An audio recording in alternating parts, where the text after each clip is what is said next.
Werken. So, Lotti macht auch irgendwelche Bilder und Videos.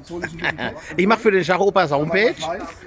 Und dann geht's los. Ja, ich weiß mal hoch. Und jetzt warten wir nur noch, bis die Jungfrau ihre Jungfräulichkeit verloren. Wahnsinn. Ein Also, bisschen Vollgas. Zacki. Und jetzt geht's los. Hier darfst du gleich mal gucken. Grillthermometer. So, wir haben 25 Grad und steigt's? Was 500 Grad? Er geht, ne? Ja, er wird heiß. Oh, wackelt ein bisschen. Muss noch anschrauben. die 50 sind schon geknackt. Die 50 sind schon geknackt, sehr gut. Unfassbar. Ab 170, 210, 220, diese Temperatur.